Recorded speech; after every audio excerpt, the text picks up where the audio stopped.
नमस्कार दोस्तों, आप सभी का बहुत बहुत स्वागत है मेरे YouTube चैनल पर। और उम्मीद करता हूं कि आप लोग भी अपनी जगह जहां भी होंगे आप कुशल मंगल होंगे, अच्छे होंगे, ये भगवान से प्रार्थना करता हूं।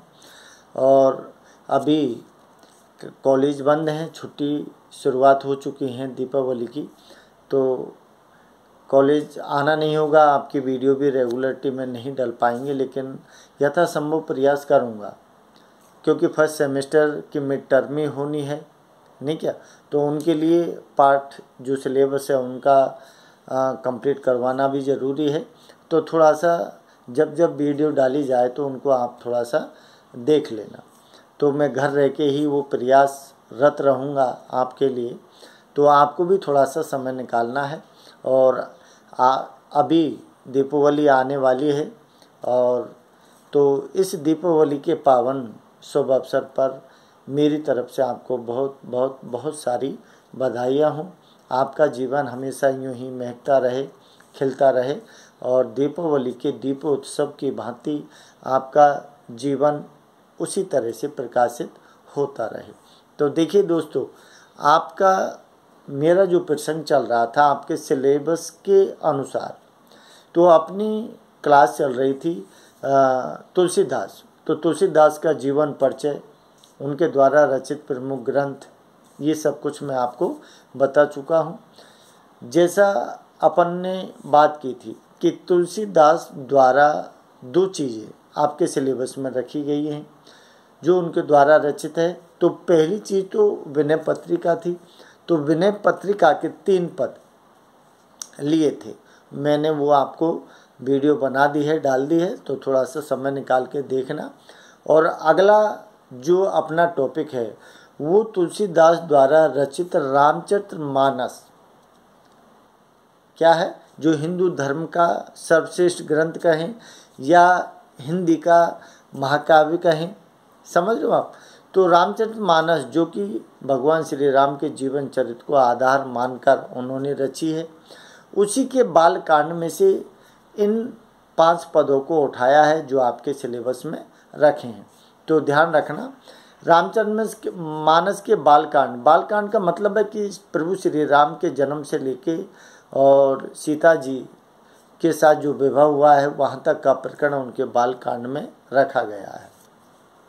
लिखने को तो रामचरितमानस के अलावा और भी बहुत सारे काव्य लिखे हैं, लगभग 1.5 दर्जन बताया जाता है कि तुलसीदास के द्वारा रचित 1.5 दर्जन काव्यों की, जिसमें क्या है, जैसे रामचरितमानस, रामज्ञा प्रश्न, और क्या लिखा है, हनुमान चालीसा, बरवे रामायण, जानकी मंगल, पार्वती मंगल, ये सब अवधी भाषा में है। लेकिन कृष्ण गीतावली, दोहावली, समझ लो आप, विनय पत्रिका, तो ये ध्यान रखना ये ब्रज भाषा में लिखी गई है। आपसे छोटे क्वेश्चन में पूछ सकता है किसी भी रचना की, भाई कौन सी रचना किस भाषा में रची गई है। तो थोड़ा सा मैंने सारी जब परिचय बताया था तो पूरा मैंने नोटिस में कर दिया था आपको। तो देखिए रामचरितमानस के बालकांड जो आपके सामने हैं, आप मोबाइल के स्क्रीन पर देख रहे हो, जिसमें पहला पद लिखा है और पहला पद रामचरितमानस के बालकांड से लिया गया है। तो देखिए ये बात उस समय की हो रही है, कौन सी समय की, जब प्रभु श्री राम दशरथ जी के घर में माँ कौशल्या के सानिध्य में रहकर अपना जीवन जीते हैं। लेकिन अचानक कौन आते हैं, गुरु विश्वामित्र आते हैं, और गुरु विश्वामित्र आकर दशरथ जी से प्रभु श्री राम को मांगते हैं। क्यों? क्योंकि विश्वामित्र जी ऋषि थे और उस समय जो राक्षस थे उनका आतंक भयंकर फैला हुआ था। तो उनके जो यज्ञ वगैरह करवाते थे, यज्ञ करते थे, तो ऋषि मुनि महात्माओं को उन यज्ञों को संपूर्ण नहीं करने देते थे। तो उन्हीं से दुखी होकर विश्वामित्र ने कौन, विष्णु के अवतार प्रभु श्री राम को दशरथ जी से जाकर अपने साथ लाने के लिए आज्ञा ली और दशरथ जी ने सहर्ष उनको भेज दिया। तो देखिए अब कहाँ पहुँचते हैं वो, इसमें जो पद में वर्णन किया है वो वर्णन कहाँ का किया है? जनकपुर जी का। अरे जनकपुर जी का निमंत्रण जैसे ही विश्वामित्र जी को मिला सीता स्वयंवर का, तो सीता स्वयंवर में कौन? विश्वामित्र जी अपने दोनों राम और लखन को लेकर उनके स्वयंवर में पहुँचते हैं। स्वयंवर में पहुँचने से पहले वो जनक जी की जो पुष्प वाटिका है, उस पुष्प वाटिका में कौन कि जैसे गौरी पूजन के लिए माता सीता भी आती हैं, तो माता सीता और प्रभु श्री राम की पहली मुलाकात और एक दूसरे को देखना, एक दूसरे के प्रति एक दूसरे का आकर्षण होना, उनकी सुंदरता का वर्णन, उनका प्रेम का मिलन, इस पद से शुरुआत किया गया है। तो थोड़ा सा ध्यान रखना। एक चीज़ और बता देता हूँ आपको कि जिसे अपन कहते हैं कि जो रामचरितमानस की भाषा वो अवधि है, किस छंद में लिखा है ये भी थोड़ा सा ध्यान दे लो, क्योंकि रामचरितमानस ने जो बालकांड लिखा है वो पूरा दोहा और चौपाई, पूरी रामायण दोहा और चौपाई में लिखी है। तो ध्यान रखना, समझ रहे हो आप, कलागत विशेषता के अंतर्गत। और अगर अलंकारों की बात करें तो अलंकारों में आपके शब्द और अर्थात दोनों अलंकारों का प्रयोग है, जिसमें आपका अनुप्रास है, श्लेष है, यमक है, उपमा है, रूपक है, उत्प्रेक्षा है, विभावना है, अतिशयोक्ति आदि अलंकारों का प्रयोग भरपूर किया गया है। अगर रस की बात करें तो नव रस हिंदी साहित्य में है। नवी रसों का मतलब समाहित रूप इनमें देखा जा सकता है। कहीं करुण रस है तो कहीं वीर रस है, तो कहीं माँ कौशल्या का वात्सल्य रस है, कहीं श्रृंगार रस है, कहीं करुण रस है, कहीं भयानक रस है, कहीं विभत्स रस है। तो करीब करीब सारी रसों का परिपूर्ण मतलब जिसे अपन कहते हैं कि समाहित होते हुए दिखे हैं।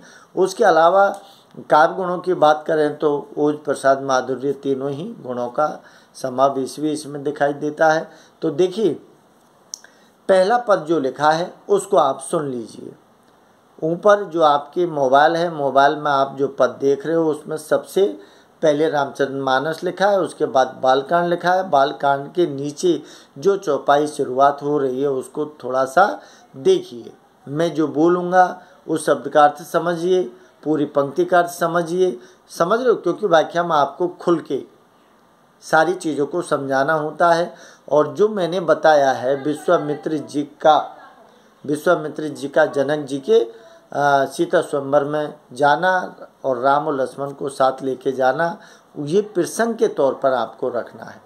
तो देखिए क्या लिखा है, ऊपर देखिए कि देखन बाग कुंवर दो आए, बय किशोर सब भात सुआए, श्याम गौर किम कहा बखानी, गिरा ए नयन नयन बिन पानी, सुन हरस सब सखी सयानी, सिय ही आते उत्कंठा जानी, एक कहूँ नृप सुत तेयाली, सुने जो मुन संग आए काली, जिन निज रूप मोहिनी डारी, कीन स्वबस नगर नर नारी, बरनत छवि जय तय सब लोगू, अवश्य देख यही देखन जोगू, तास बचन अतिशय सुहाने, दरस लाग लोचन अकुलाने, चली अग्र कर प्रिय सखी सोई, प्रीत पुरातन लखई न कोई। ये चौपाई छंद में लिखा है। चौपाई छंद का मतलब जानते हो, जो सम छंद होता है, जिसमें प्रत्येक चरण में कितनी होती हैं? 16 मात्राएं होती हैं। अगर आपको छंदों का ज्ञान है तो आप प्रत्येक चौपाई की प्रत्येक चरण में मात्रा लगा के देख लीजिए। 16 ही बैठेंगे, उससे न कम बैठेगी न उसमें ज़्यादा बैठेगी। तो देखिए क्या दिया है कि देखन बाग कुंवर दो आए। अरे जब विश्वामित्र जी के साथ जनकपुर जी के निमंत्रण पर कौन पहुंचते हैं? विश्वामित्र अपने दोनों राम और लक्ष्मण को लेके पहुंचते हैं। तो वहाँ पुष्प वाटिका में बाग को देखने के लिए दोनों भाई जो आए हैं, बस वहीं से इस प्रकरण को उठाया है। तो देखिए क्या लिखा है कि देखन बाग कुंवर दो आए। अरे दोनों कुंवर, कुंवर कौन है? एक राम है तो एक लक्ष्मण है। दुई माने दोनों। आए क्या दिया? देखन बाग। अरे जो जनकपुर जी के वहाँ ठहरे हैं तो जनक जी का क्या है? बगीचा है। उस बगीचे को दोनों भाई देखने के लिए आते हैं। क्या दिया है, वह किशोर, वह किशोर, वह किशोर, वह का मतलब क्या होता है, वह का मतलब है वह संधि पार करके अब किशोर अवस्था में वो पदार्पण कर रहे हैं। तो वह किशोर सब भासु आए। अरे राम लखन दोनों वह संधि पार कर रहे हैं, किशोर अवस्था में जा रहे हैं, सब भांत सभी प्रकार से जो बहुत अच्छे, भांति सुहाए, सुहाए माने शोभायमान या सुंदर लग रहे हैं। श्याम गौर कहु बखानी, श्याम गौर, अरे एक जो प्रभु श्री राम है वो श्याम वर्ण के हैं, राम का भाई छोटा लखन है वो गौर वर्ण का है। किम कहु बखानी, तुलसीदास जी कहता है कि एक श्याम वर्ण का है, एक गौर वर्ण का है, मैं इनका वर्णन कैसे करूं।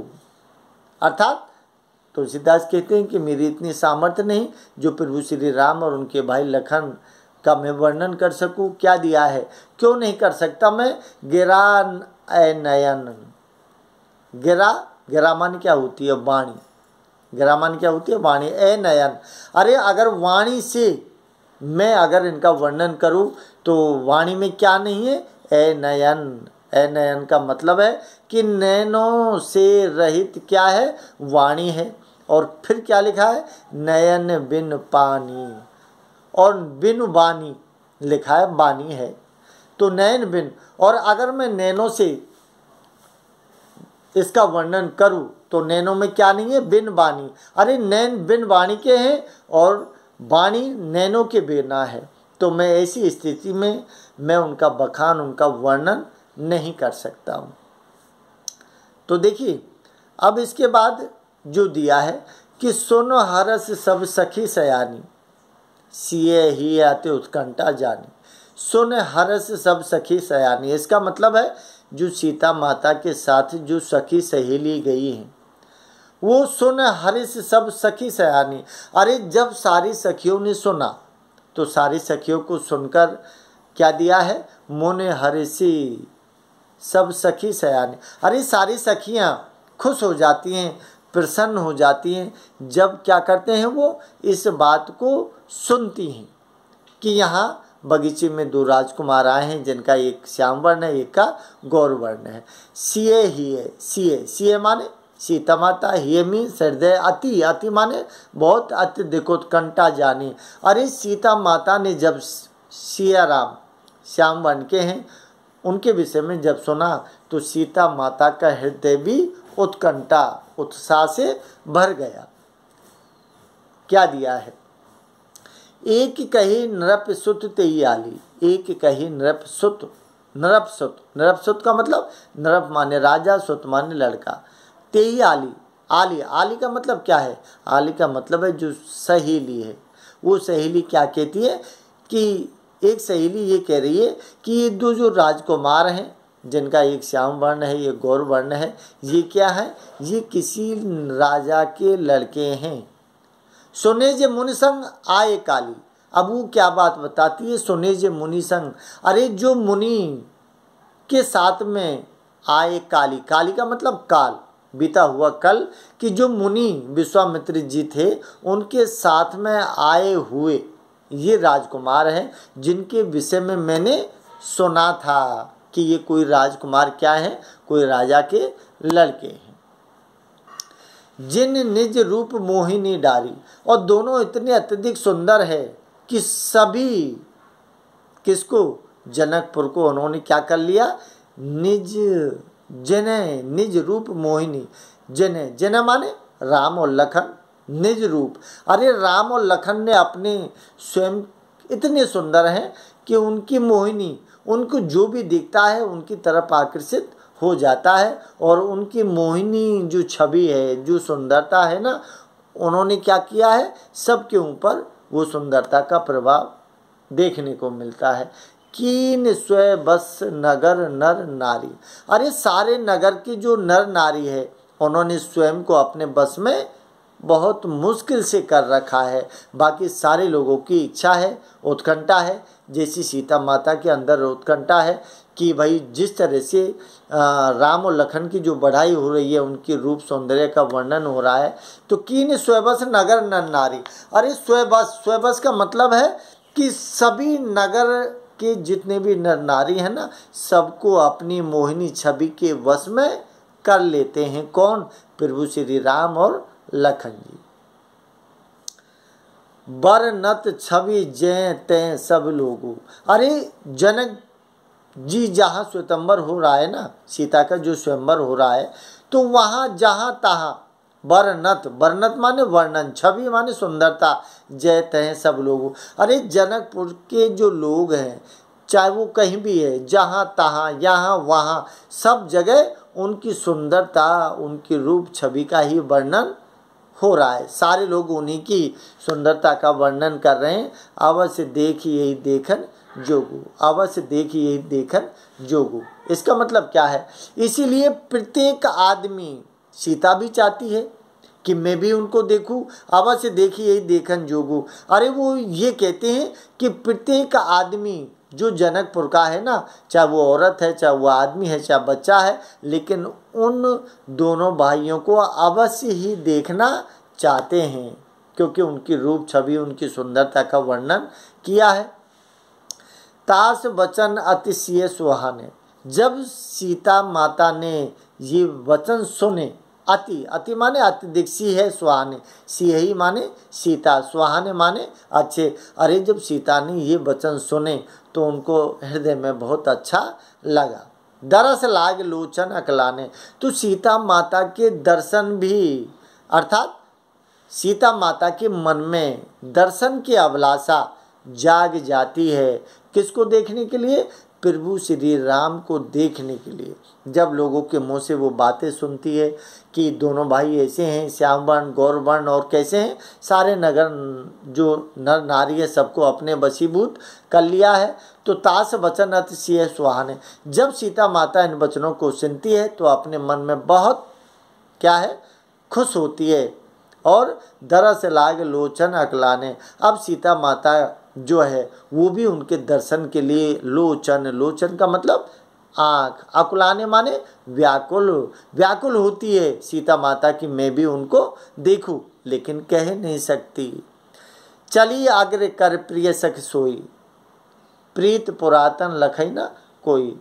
अरे सीता माता प्रभु श्री राम का मिलन ये ऐसे ही नहीं है, ये इनकी क्या दिखाई है? प्रीत पुरातन। अरे सीता माता और प्रभु श्री राम की तो प्रीत पुरानी है, लखई न कोई, जो किसी को दिखाई नहीं दे रही है। लेकिन चली अग्र कर प्रिय सखी सोई। अरे सीता की जो सखी है वो क्या करती है? सीता की जो सखी है वो प्रिय सखी क्या करती है? चली अग्र।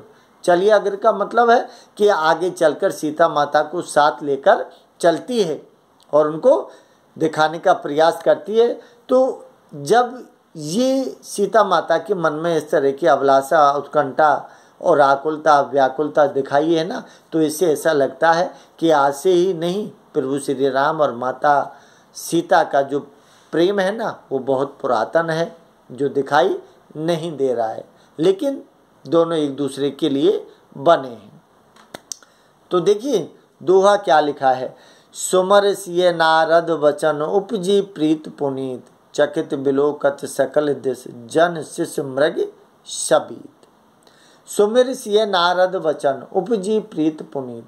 सुमिर सिय, सुमिर का मतलब, सुमिर का मतलब है सुमरन करना, याद करना। सिय, अरे जैसे ही जो सीता माता है उन्होंने सुमरन किया तो नारद वचन उपजी, तो नारद जी के द्वारा दिए हुए वचन को याद किया तो उपजी प्रीत पुनीत। तो जो पुनीत, जो पवित्र प्रेम है ना वो उनके अंदर उत्पन्न हो गया। हो सकता है कि नारद जी ने सीता जी को क्या दिया हो, इस तरह के वचन बोले हों। तो यहाँ नारद जी के वचन सीता माता को याद आते हैं और उनके मन में जो पुनीत पवित्र प्रेम है वो प्रभु श्री राम के लिए उपजता है। तो चकित बिलोकत सकल दिश। चकित, चकित का मतलब, चकित का मतलब है आश्चर्य चकित होकर, बिलोकति माने देखना, सकल दिश, सकल दिश का मतलब क्या है? संपूर्ण दिशाओं में या फिर चारों ओर दिशाओं में जनु शिशु मृग शबीत। जनु, जनु का जहाँ जनु मनो मानो आदि शब्द आते हैं तो मान लीजिए उत्प्रेक्ष अलंकार है। तो जनु शिशु कि जानो क्या शिशु मृगी दिया है। तो शिशु का मतलब मृगी माने हिरण, शिशु माने हिरण का बच्चा जिस तरह से भय से डरकर चारों ओर अपनी नज़र घुमा के देखता है ना कि कहीं से मुझे किसी तरह का कोई मतलब डर तो नहीं है, क्योंकि भाई जानवर हैं और बहुत सारे जानवर ऐसे होते हैं जो उनको बेचारों को पकड़ लेते हैं। तो इसी तरह से चकित होकर कौन सीता माता क्या देखती है, सभी दिशाओं में देखती है, जिस तरह ऐसे लगती है जैसे कोई मृग का शावक है जो भयभीत होकर चारों दिशाओं में देख रहा है। तो सीता माता के मन की उत्कंठा, श्री राम के प्रति उनका पुरातन प्रेम, उस सब का इसमें वर्णन किया है। ठीक है, अच्छा लगे तो लाइक करना, कमेंट्स करना, और अच्छा नहीं लगे तो मैं फिर इस तरह की वीडियो नहीं बनाऊंगा, क्योंकि मैं घर पे हूं और 8 दिन की छुट्टी है, मैं घर पे रहूंगा। अगर आपको समझ आती है तो आप थोड़ा सा लाइक और कमेंट्स करके मुझे बताना, फिर आगे की वीडियो में बाद में बनाऊंगा। नमस्कार।